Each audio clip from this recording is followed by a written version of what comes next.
Ikaduhang kumusta man mo mga igsoon? Salamat sa Ginoo nga gitagaantag kay gayunan nga maka-combine karon mga igsoon. Gani first time ni nga nag-combine ang Bansalan, magsaysay kyalig o matanaw. Amen. Tumong og tingwa sa atong Ginoo nga dunay gyud daghan nga pagpadayag ng atong Ginoo mga igsoon. Amen. Sa atong Churches Fellowship, bago raman tanaw man og Churches Fellowship, di ba? Gipakikambit ni sa atong mga igsoon unsa ka importante ang mga pag-ampo. May naman tayo individual nga pag-ampo nga na sa Ginoo, pero sagad nga atong maampo mga personal nato nga panginahanglan, mao ginay mauna nato Ginoo, tagay ko ani, ginawa tagay ko ana. Pero gi-specific dito mga igsoon nga dunay prayer ministry of the church. Amen. Gani binuangan ta sa Facebook nga og prayer meeting daw. Daghan kung kuan daw outing, daghan madto.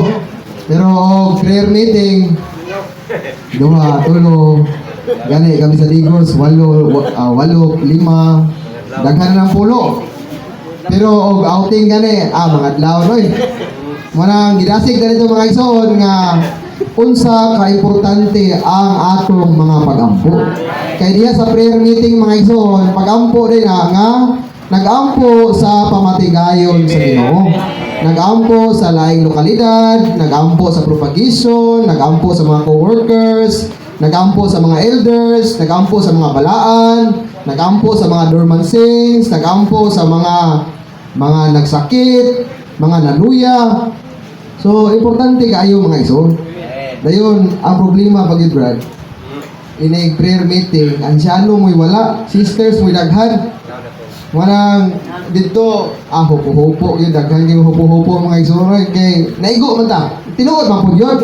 Wanang pagdasig to alam nato nga, ang atong mga pag-ampo, kural na siya sa iglesia mga igsoon. Men, si Ezra, dili lang taman nga, di-reconstitute niya ang katawan sa Israel, gikan sa pagkabihag, kundi naginalan po ni Nehemiah sa pagkural mga igsoon. Ang pagkural din mga igsoon, kung atong balay, walay kural, musulod-sulod ang mga iro, sulod ang mga tao, kaya wala may kural.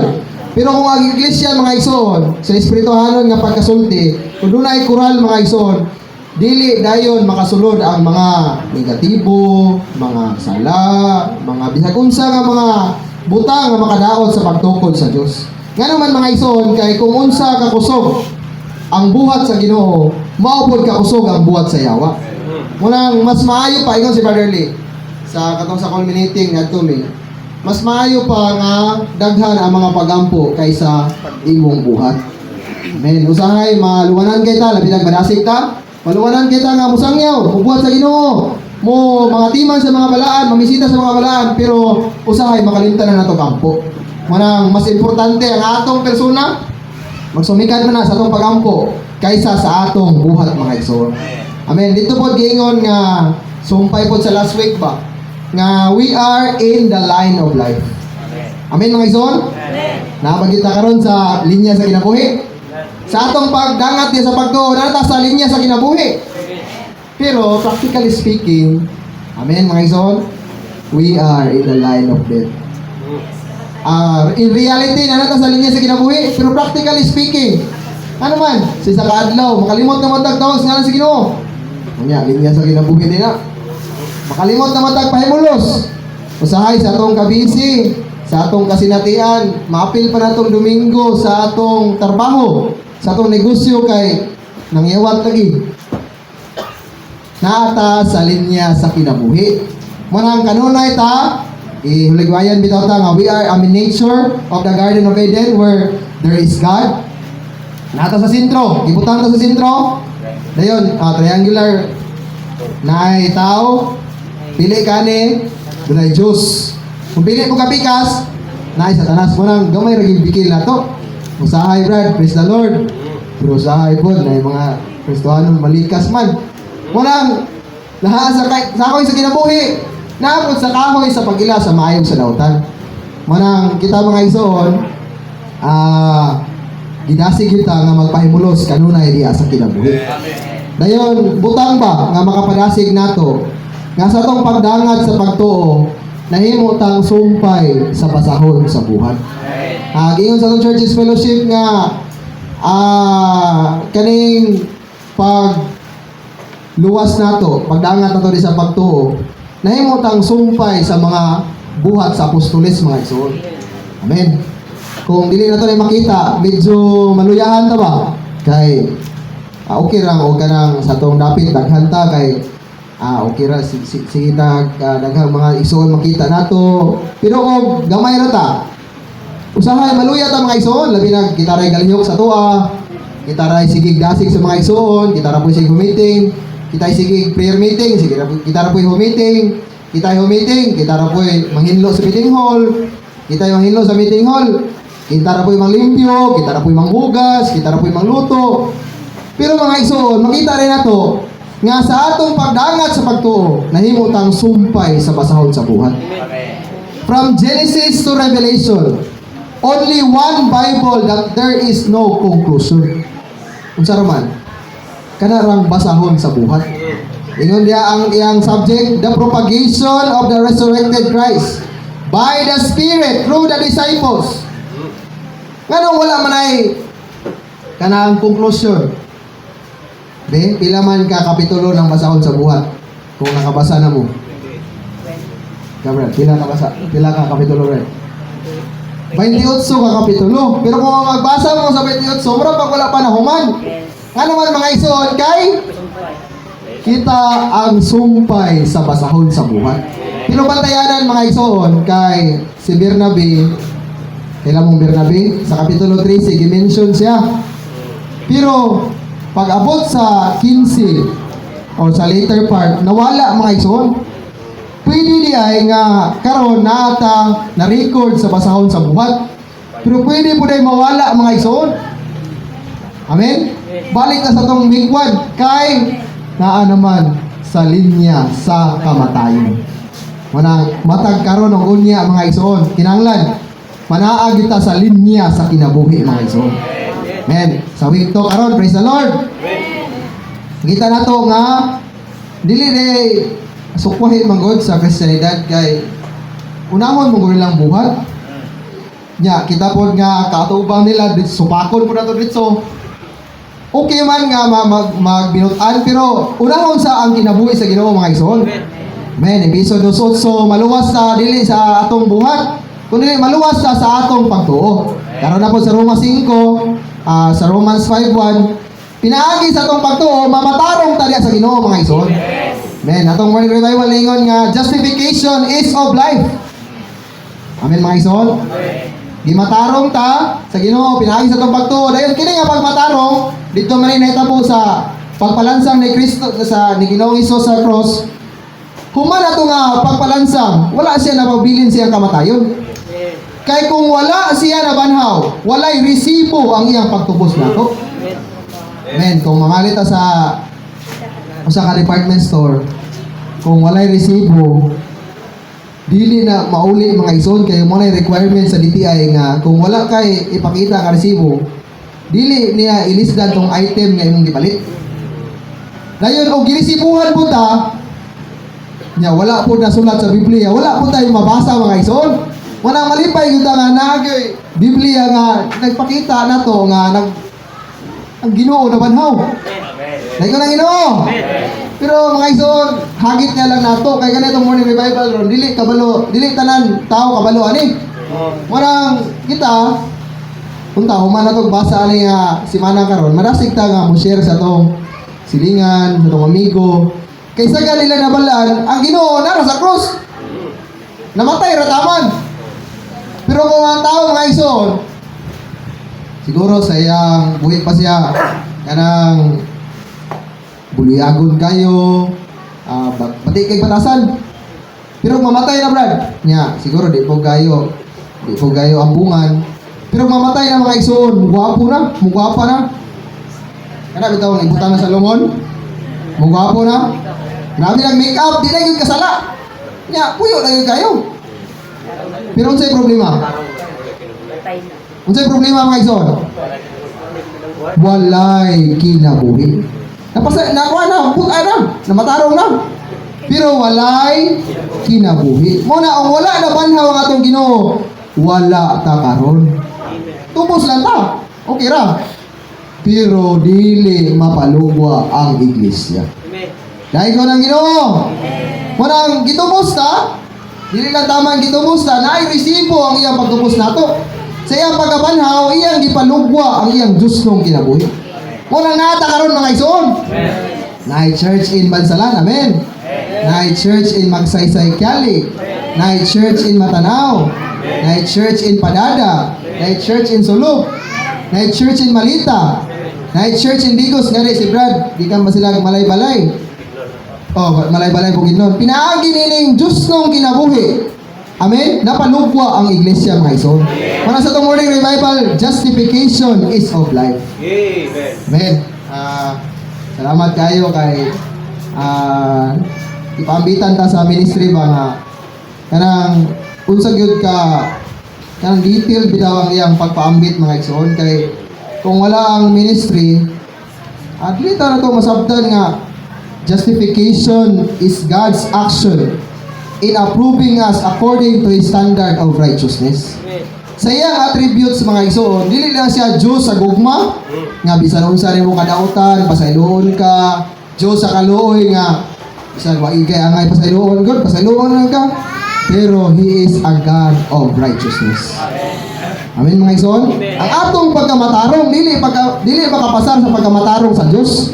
Ingat ni Brad kanina nga kinahanglan ang atong pagkamatarong mulabaw sa pagkamatarong sa mga parisiyo o iskriba. Pero manamin ta sa kay matarong na to dire. Pero di na kita ka pangulipas anang sauna tong ingang bitaw nga ay nani ra magyud ko, makasala magyud tao. Kay wala ra man tamang gitubos sa Ginoo. Wala na tamang gitubos sa Ginoo. Isa man. Gipaambitan pag kita Diyos nung kinabuhi. Kini nga Diyos nung kinabuhi, mao ni nagmatarong nato. Manang justification is of life mga igsoon. Kung kita po ilansang sa cross, dili ta kapasar sa standard of righteousness. Munang ngayon ang mga tao karon, musang yaw bitaw mo, makasugat mo ni og mag door-knocking mo nga. Ikaw ra gyud maka sige lang dong, padayon lang mo sa inyo kay ikaw ra gyud maka luwas sa imong kaugalingon. Buhat na kag maayo. Dili. Pero justification is God's action in approving us according to His standard of righteousness.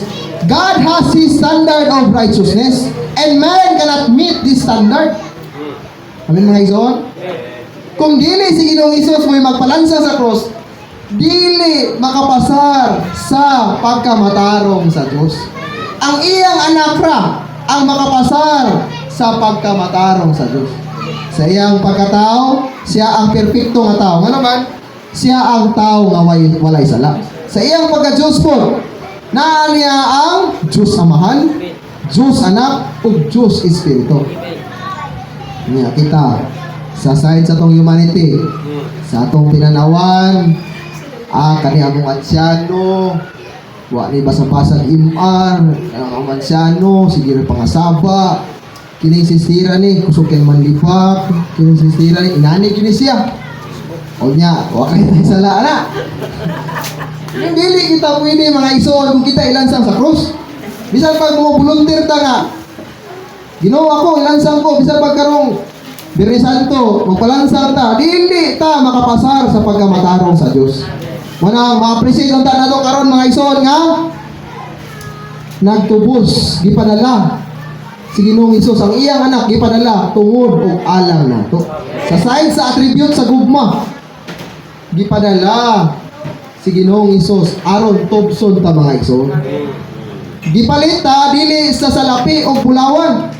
Dili tungod kay siguro tay kwarta kay naluwas ta. Kundi gipalit ta sa iyang bililhong dugo. Amen. Dili ta kabayad ani mga igsoon bisan unsa ako para tong pakuwag dugo sa Red Cross. Dili ta kabayad ani mga igsoon kay gipalit ta sa iyang bililhong dugo. Wala ang result unta mga igsoon, dili lang kay result full enjoyment of Christ. Human unta nato ni mapahimuslan in full enjoyment of Christ. wala gad butag balik sa Ginoo. Bisan unsa man ang atong kaluyahon karon. Gusto sa Dios nga moalagad ta niya. Pero una, paalagaron sa nato ang Dios sa atong kinabuhi. Amen. Salamat sa Ginoo. Dayon, ingon pa din nga, through the redeeming death of Christ, God has justified us sinners. Di matarong na ta, wala tayong problema. And reconciled us back to God. Dili lang dito mga makasasala, mga isuon, kundi kaaway pa kita sa Diyos. Kanya, piligsang niya na to sa Ebanghelyo. Ay, ikaw rin makaluwas yung ikaw galingon. Dili lang dito makasasala, kundi mga kaaway ta sa Diyos. Sa iyang pagkalansang sa krus, wala nang tagi matarong wala nang tagi pasaylo, kundi gimatarong pa kita mga ison. Karon og namoy nabalaan sa iyong silingan nga mga kriminal bitaw. Siguro kung mahuman nag-serve niya ang sentensya sa balaod, yan ang gialagaran to yung sentensya. Siguro mapasaylo siya. Pero questionably nang di matarong. Amen? Tanaw niyo ba? Kung naay kriminal, priso, tungkol sa inana kakaso. Siguro, sa iyang nasadaan, pila ka tuig niyang sentensya dito sa prisuan, ipasahilo siya sa iyang nasadaan sa balaod. Tatalan, 12 ka tuig, iyang prison mayor man na pinaka minus. Pero, iniguli, makasure ka mo, katong pinireso, na matarong po ito susunod. Kita kasure. Saan kita? Pero salamat sa Ginoo karon ba? Kita na to nga dili lang gipasaylo ta, gimatarong punta sa Dios mga iso. Dahil ko lang Ginoo. We are not only justified, we are also reconciled back to God.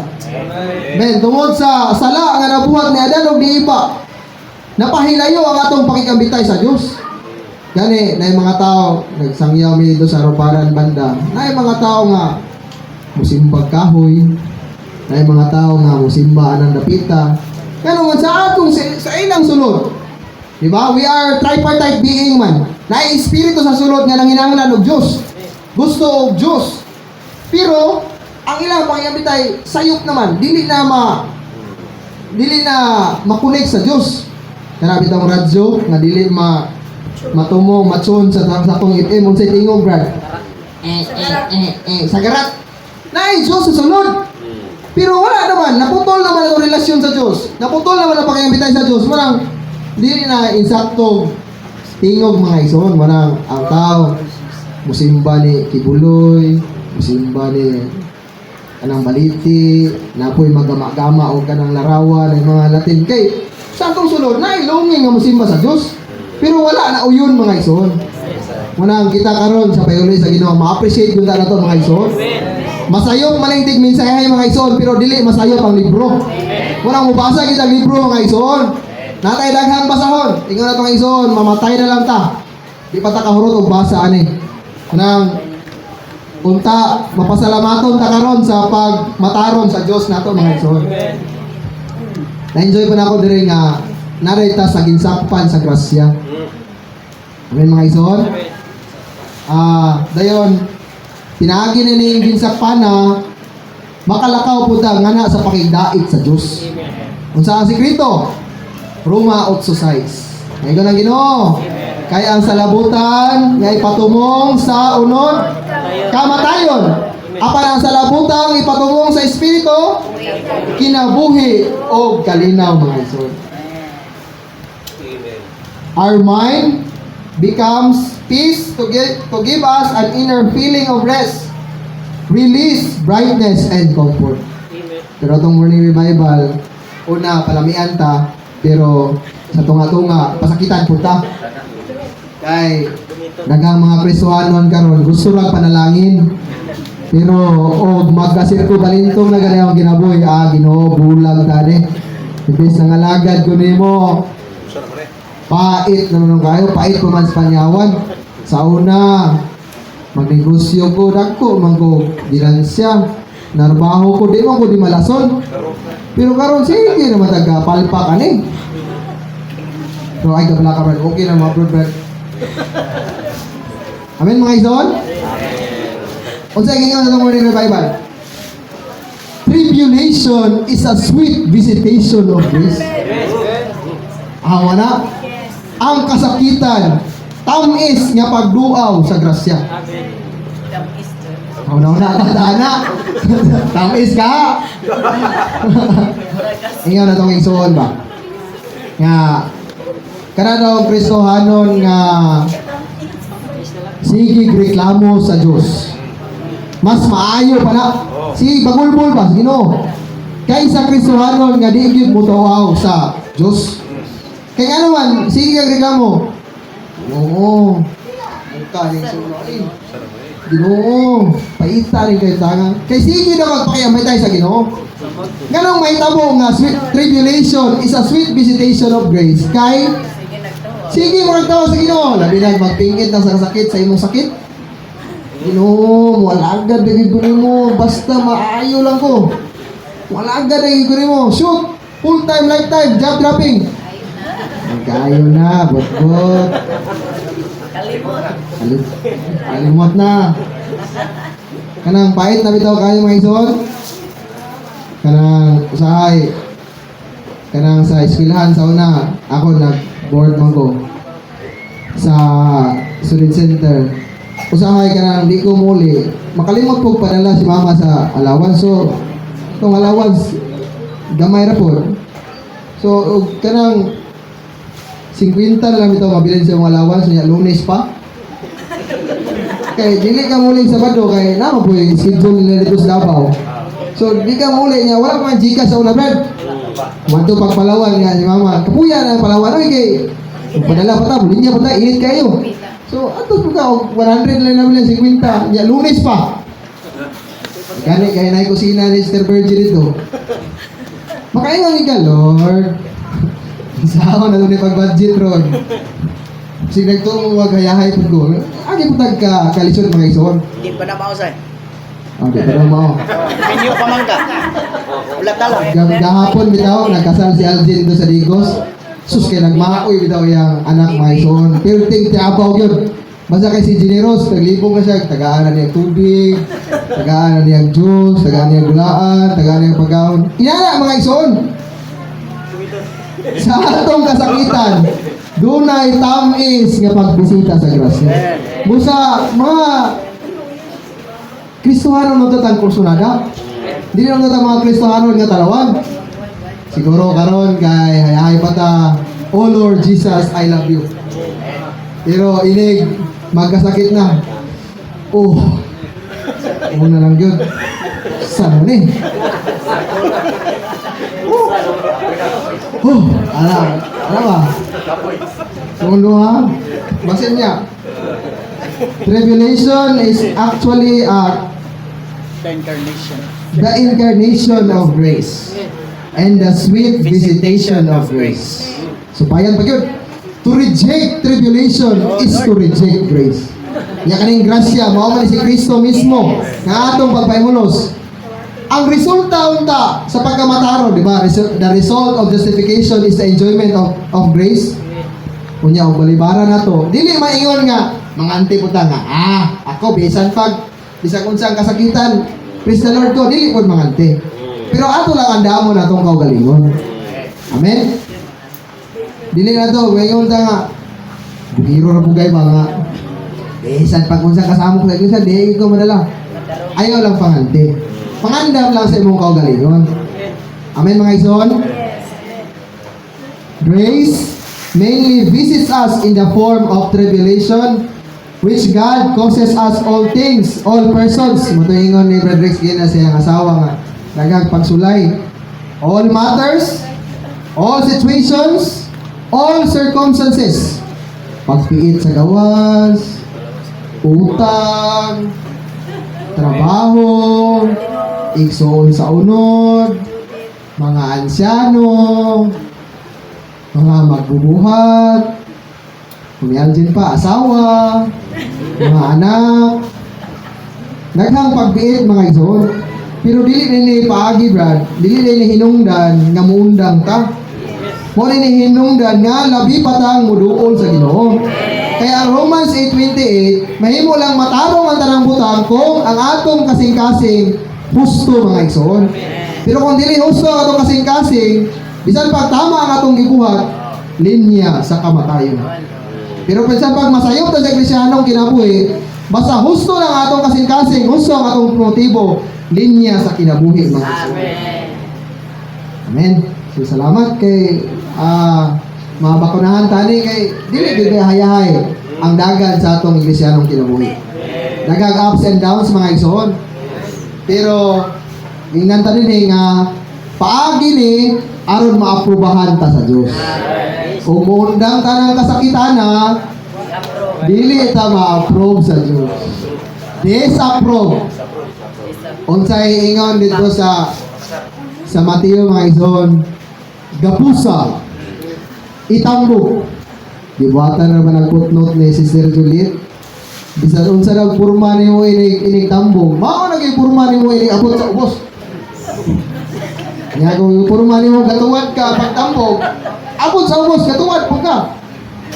Binuang lang biro, mura po kinuod kay. Di ba kaliho ginapos ko. Di mo ka may tagday kung ta nga ano kay maplastar pa nimo ining lupad nimo maka ana pa ka usaw pagdayon niya ginapos man. Gapos kita ba mo piniriso anang sa German mga igsoon. Ilang piniriso, basta piniriso ka niya convicted. Bisan pag unsa ka gamay sa imong sala. Ang chain mga igsoon karon kay dakpon ka. Ani raman. Pero dito sa Germany mga igsoon kay nakaduha mo dito. Kini nanay pusas dire. Nana poy kanang kadina nga konekta dire. Dahil ang telepon wala na po Leo. Grabe na po naman. Ang telepon na po'y pusas. Nay chain, nay kadina nga konekta sa kamot. Baklay sa kriminal. Ana ito. Nya itambog ka na gatuwad ka. Dili ka kaplastar o purma inikabot sa landing mo nang mahadlok yung taong mga igsoon. Nga dili magpahimulo sa Ginoo. Kaya mao kinatong dagatanan mga igsoon. It's better to pay the price now than to pay the price in the future. Ma-afford pa na to mo bayad og bili karon kaysa mo bayad tag bili sa umalabot. Kamo na isa po na. Ako nag-interest ang Pico, bro. Ngayon, sa katapusan mga igsoon, nakipag-ampo dire. Lord, grant me approvedness. The Lord will then raise up the circumstances that will produce approvedness. Although we are the slaves of Christ, we lack approvedness. Unang mga balaan nga mo likay-likay bitaw, daghang gifted, daghang kamaturan, nganong di man magamit sa Ginoo kay lacks approvedness. Sa kita mga igsoon namang gitay tinguha malagad sa Ginoo. Unang we need to embrace tribulations because tribulation is the sweet visitation of grace. Dayon sa day 6 last lang mga igsoon. Justification has brought us into the realm of enjoyment. In this realm, we stand in grace. Tungod sa pagkamatarong na nata sa grasya, sa ginsakpan sa grasya, walk in peace, katong sa Romans 8:6. Suffer in hope. Dibeta ka na mag-antos, doon na kasakitan, mag-antos nga. Oh, Lord Jesus, I love you ba? Oh, wala naging paglaom ni. Apa ng atong pagantos, doon na tayo paglaom. Doon na tayo paglaom sa imaya. And enjoy God in our tribulations. While we are suffering and enjoying, we are being saved in His life. So, katong tao nga nasa lumon, ayaw to, bati ito mga igsoon, although di na makasala, gwapo na kayo tungkol sa makeup, pero walay kinabuhi. Gusto sa Ginoo nga tubson ta. Amen. He has redeemed us, reconciled us back to God. Dayon sa kumplitong kaluwasan sa Ginoo. Dili raman justified ka ng judicial redemption na may organic salvation. gusto niya mo padayon ta. Amen mga igsoon. Regeneration, sanctification, confirmation, glorification. Sige na kapagi, dili na ta ilabay sa lagawang kangitan nga magtuwad. Kung dili, kita tong mga balaan. Amen. Nga makadaog.